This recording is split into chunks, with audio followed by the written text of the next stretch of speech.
Welcome to my homely kitchen Ratna. আজকে আমি আপনাদের চালের একটা রেসিপি দেখাবো, যেটা মাছের মাথা দিয়ে গোবিন্দভোগ চাল দিয়ে মাছের মুড়ি ঘন্ট। এটা অনেকেই আপনার বাড়িতেও করে থাকেন, এটা অনুষ্ঠান বাড়িতেও করা হয়।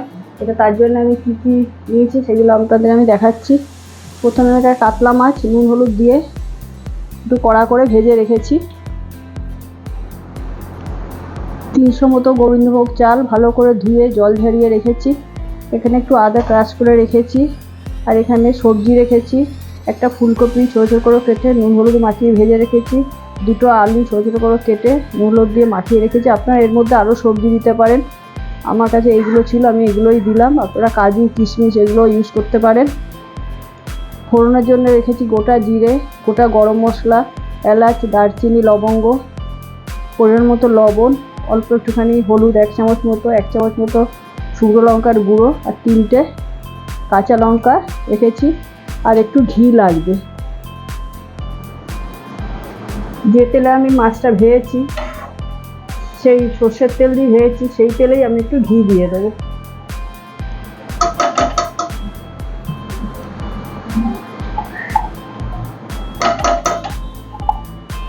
আপনাদের পছন্দ মতো ঘি দেবেন, বেশিও দিতে পারেন, কমও দিতে পারেন। গরম হয়ে গেলে আমি এই গোটা গরম মশলাটা দিয়ে দেবো।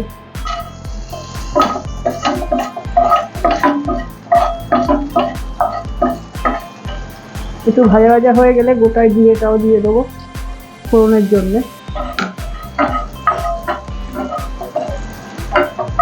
আগুনটা একটু কমিয়ে নিতে হবে, ফ্লেমটা আরও পুড়ে যাবে।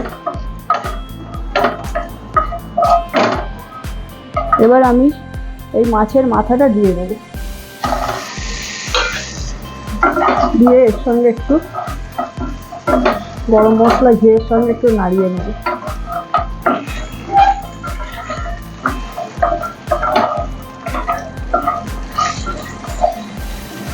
নাড়িয়ে এটা একটু সাইড করে রেখে এর মধ্যে আমার এই গোবিন্দভোগের চালটা দিয়ে দিতে হবে।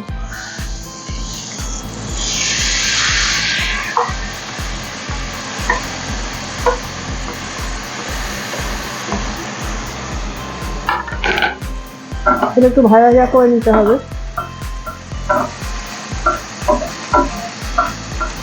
আপনারা চাইলে মাছের মাথাটা তুলেও রাখতে পারেন, একসঙ্গে করলেও কোনো অসুবিধা নেই। মাথাটা দিয়ে পুরো চালটাই মাখিয়ে নেব।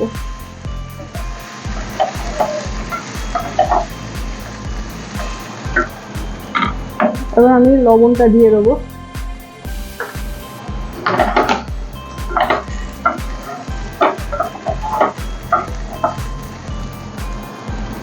হলুদটা দিয়ে দেবো। এগুলো দিয়ে ভালো করে মাখিয়ে নেব, একটু কষে নিতে হবে।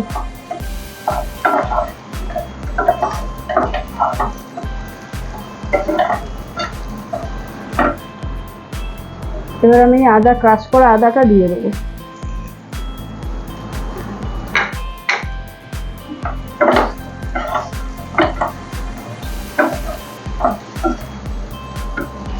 আমি লঙ্কা গুঁড়োটা দিয়ে দেবো। এটা বেশি ঝাল হবে না, মিষ্টি মিষ্টি ঝাল ঝাল এরকমই হবে। চিনিটাও দিয়ে দেবো।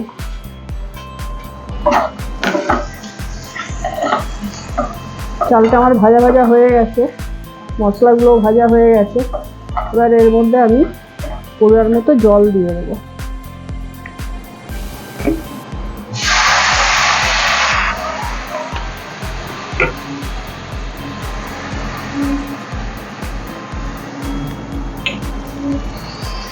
একটু নাড়িয়ে নিতে হবে।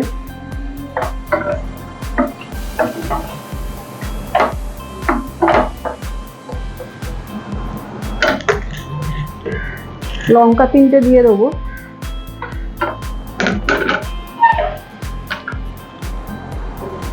আলুটা একটু আগে দিতে হবে, কপিটা পরে দিতে হবে, কপিগুলো গলে যাবে, যেন আলুটা দিয়ে দিতে হবে।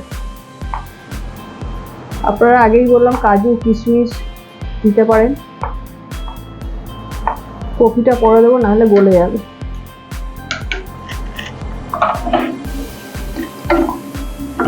সব কিছু দিয়ে নাড়িয়ে এবার আমি এটা 10 মিনিটের মতো ঢেকে দেবো, তারপর আমি আপনাদের দেখাচ্ছি। 10 মিনিট হয়ে গেছে, আমি এবার আপনাদের ঢাকাটা খুলে দেখাচ্ছি। চালগুলো একদমই সিদ্ধ হয়ে গেছে। এবার আমি এই কপিটা দিয়ে দেবো, ফুলকপিটা যেটা ভাজা ছিল সেটা দিয়ে এর মধ্যে একটু নাড়িয়ে নেবো। চালটা কিন্তু একদমই সিদ্ধ হয়ে গেছে, রান্নাটাও আমার হয়ে গেছে। ফুলকপিটায় ভাপে ভাপেই সিদ্ধ হয়ে যাবে, যেহেতু আগে থেকে এটা ভাজা আছে। এবার এর মধ্যে আমি আরেকটু ঘি দিয়ে দেবো।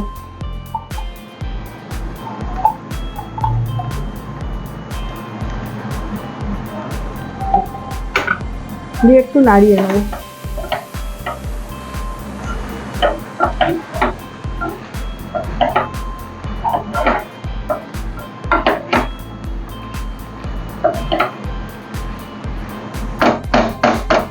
গ্যাসটা বন্ধ করে দেবো। আমার রান্নাটা কিন্তু কমপ্লিট হয়ে গেছে। দেখুন চালগুলো সব সিদ্ধ হয়ে গেছে। গোবিন্দভোগ চাল বেশি সময় লাগে না। আপনারা এইভাবে বাড়িতে অবশ্যই রান্না করে খাবেন, একদমই সময় লাগে না। গ্যাসটা বন্ধ করে দিলাম, দিয়ে আমি এবার এটা ঢেকে দেবো।